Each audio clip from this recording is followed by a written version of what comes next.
Hi, my name is Erin, and welcome to my vlog for Waterwoman Knits. I just got a new tripod and a ring light, and I'm trying to hopefully get set up for making tutorials where you can see my hands with my phone face down. And I am also hoping to get a mic very soon. That will be better than my phone mic. And I just am right now kind of squished in a corner because I realized without a laptop, which I do not have, the ring light needs to plug in somewhere. And right now it's positioned near my PC, close enough to plug in. So that's why I'm kind of squished in this corner. But I thought I would just share a few things, kind of celebrating makers, I guess.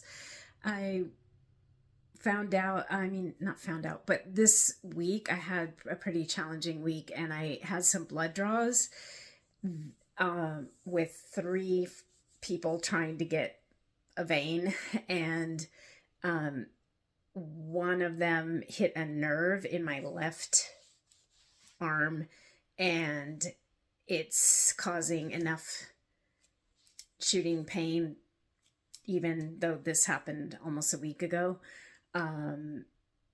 into my left hand, that I'm afraid I have to put knitting on pause for a bit. And which is sad because knitting is my best stress reliever.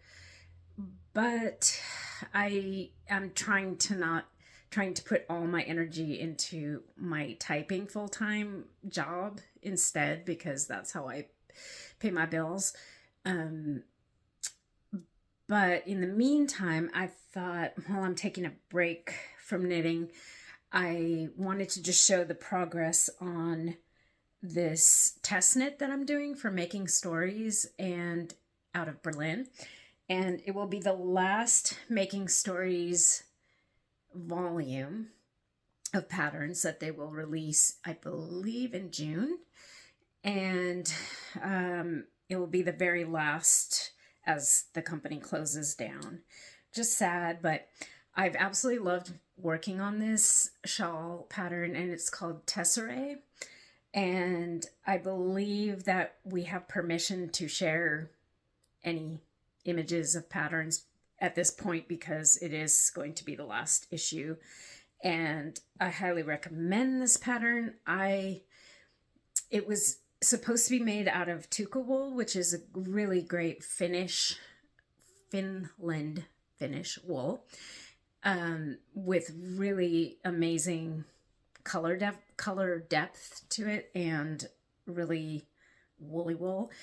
However, it being in the US, it was out of my price range, so I made instead a version out of Cascade fingering in the colors Pine Grove and Limestone, which pretty fairly closely mimic the color scheme of the designer. And now this, I'm just going to share this. It is definitely not finished, but just share what I have at this point.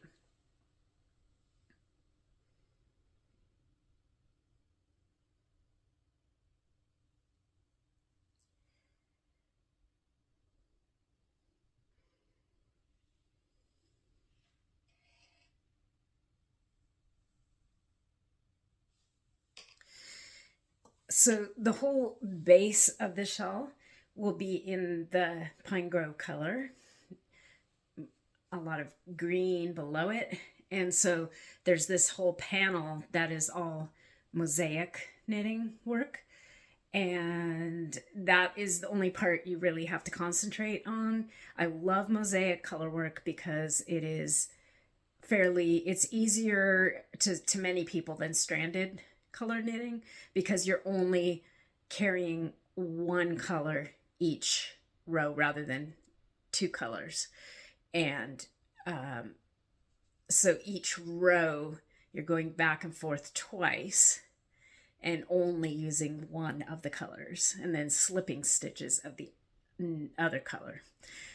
So it takes some time, but it's just very rewarding and amazing pattern that this designer, I was trying to write down her name and I didn't. I know her first name is Sani. She is Finnish. I will post it below the this video. Post the designer's name of the Tesserae shawl, and that will be a pattern available in the 14th and final edition of Making Stories magazine out of Berlin.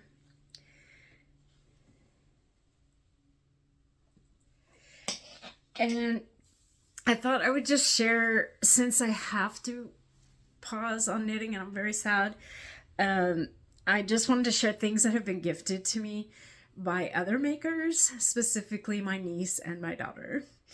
Okay, my niece has been an amazing crocheter, and she gifted me this for Christmas. Or maybe it was my birthday. But anyway, December, she gifted this to me. And I just love this frog.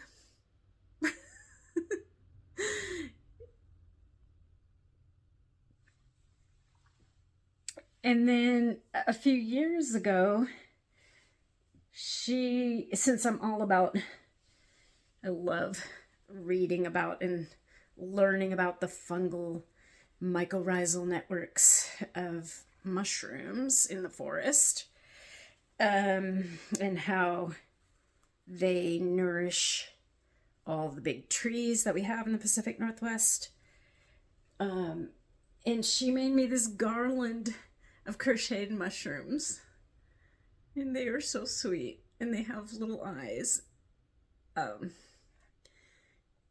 don't know. It's really hard to show because they're on a swinging rope.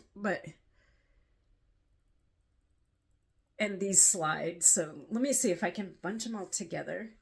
Maybe that will be a better way to show them with their little googly eyes, or their black eyes.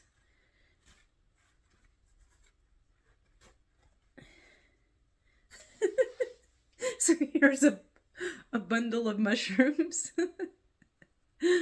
And they're just so sweet.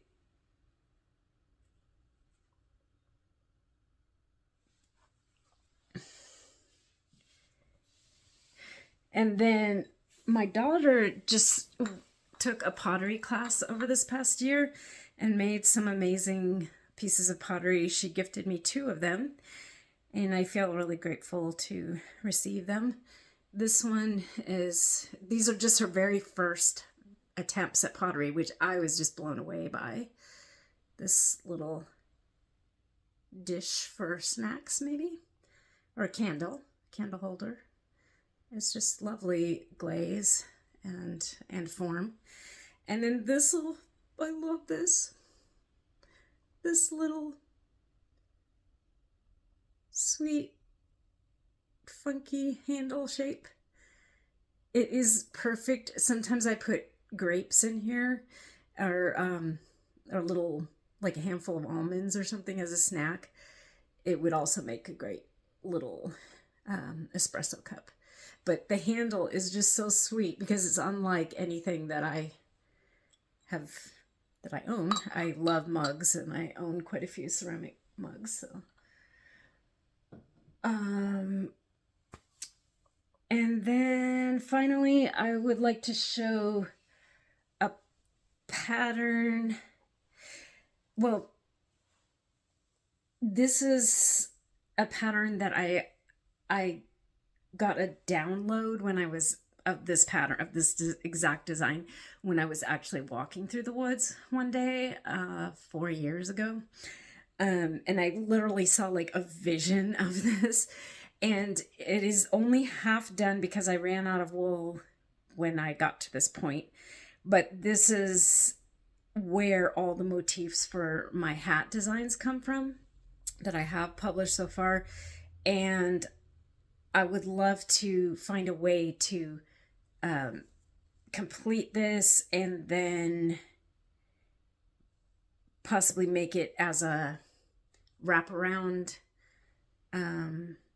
cowl, like a tube, big long tube of color work. So here are dragonflies, ferns, fir trees, gulls and waves, and great blue herons. And these are all parts of nature that surround me on the island where I live. And so I was going to call this Island Elements and have this be like a big tube cowl that you could wrap.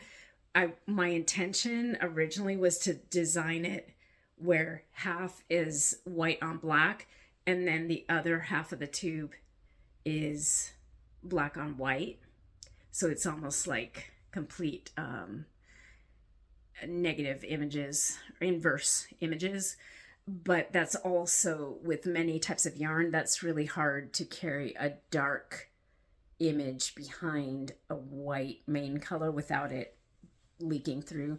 So this has just been on hold for 4 years, and I don't know. Let me know if you have any ideas about, or any opinions about whether you think even possibly making this thinner would help, making like one less motif along, so that it would be like along this line, and then it would be that much thinner of a cowl. This is in DK weight, so it's a good thick warm fabric.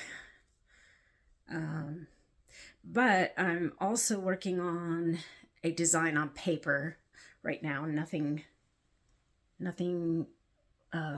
tested or swatched or anything yet, but I'm trying to make a wrap that is pretty much a rectangle that you can just throw over your shoulders, similar to a poncho but more open and light enough so that it will be a big piece of fabric but not way down too much, not be too heavy, and it'll have some nice simple ornamentation without, this will not be color work because I'm trying to come up with designs that will be more accessible to people who don't choose to do color work or are too afraid to do color work, and so that it might be more accessible pattern to a wider audience of knitters.